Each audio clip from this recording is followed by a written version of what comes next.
Mais qu'est-ce qui se passe là? Que fait cet éléphant? Cet éléphant indien soulève la barrière d'un passage à niveau pour traverser les voies ferrées. Ce n'est pas surprenant qu'un éléphant réussisse à trouver le moyen de franchir la barrière. Les éléphants sont intelligents. Ce qui est surprenant, c'est qu'au lieu de se trouver dans une forêt, son habitat naturel, l'éléphant erre sur des voies ferrées. Il peut être dangereux pour les humains d'empiéter sur le territoire des éléphants et vice-versa. Mais l'Inde et l'Afrique comptent tellement d'habitants que cela ne peut pas vraiment être évité. Alors, comment se passe la coexistence entre éléphants et humains? La plupart des spécialistes en comportement animal, connus sous le nom d'éthologues, s'accordent à dire que l'éléphant est l'un des animaux les plus intelligents au monde. Son cerveau pèse environ 5 kg et contient 300 milliards de neurones. C'est pourquoi ils sont aussi sophistiqués émotionnellement et intellectuellement. Évidemment, les éléphants ne nous ressemblent pas du tout et ont une manière de communiquer différente de la nôtre. Mais tout comme les humains, les éléphants ressentent le chagrin. Ils utilisent des outils, ont conscience d'eux-mêmes, ont le sens de l'humour et sont joueurs. Et les éléphants ont de solides liens familiaux. C'est donc vraiment dommage que pour les éléphants, les humains soient synonymes de problèmes.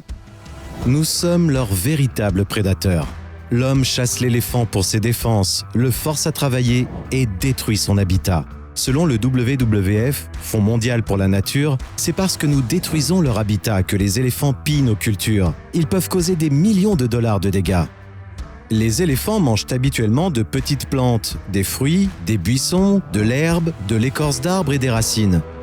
Alors, quand on élimine leur nourriture naturelle pour construire des fermes et des routes, les éléphants n'ont pas vraiment le choix. Pour survivre, ils doivent terrer sur ce que l'on considère comme notre territoire et manger notre nourriture. Pour rester en bonne santé, un éléphant doit manger entre 150 et 170 kg de végétation par jour. D'ailleurs, les éléphants passent entre 12 et 18 heures par jour à manger. Notre mode de vie est dangereux pour les éléphants. Ils se font heurter par des trains et électrocuter par des clôtures, et on les force à rester dans de petites zones clôturées. En Asie, les dégâts sur les cultures et les morts d'hommes causés par les éléphants inquiètent les locaux. En Afrique, les conflits entre éléphants et humains portent généralement sur les ressources que ces derniers utilisent pour le bétail, notamment l'eau et les pâturages. Alors, quelles sont les solutions? Puisque les éléphants ont besoin de pouvoir se déplacer à travers de vastes espaces, les gouvernements et organisations commencent à envisager de créer des corridors que les éléphants traverseraient en toute sécurité. Cela leur permettrait de se déplacer entre leurs habitats naturels pour manger et s'accoupler. Schématiquement, un corridor sécurisé est une bande de forêt permettant aux éléphants de se déplacer d'un habitat à un autre en toute sécurité sur de longues distances. Les gouvernements espèrent que les corridors permettront aux éléphants de subvenir à leurs besoins primaires, sans causer de dégâts sur les fermes et les routes, ce qui satisferait aussi bien les humains que les éléphants. Mais certains critiques pensent que les corridors sécurisés ne fonctionneront pas. Ils craignent que les éléphants ne préfèrent profiter de nos récoltes savoureuses et abondantes plutôt que de rester dans les corridors sécurisés et leur habitat naturel. Du côté des bonnes nouvelles, on peut noter que les efforts de conservation en Afrique australe ont permis de stabiliser la population d'éléphants, qui est saine et prospère.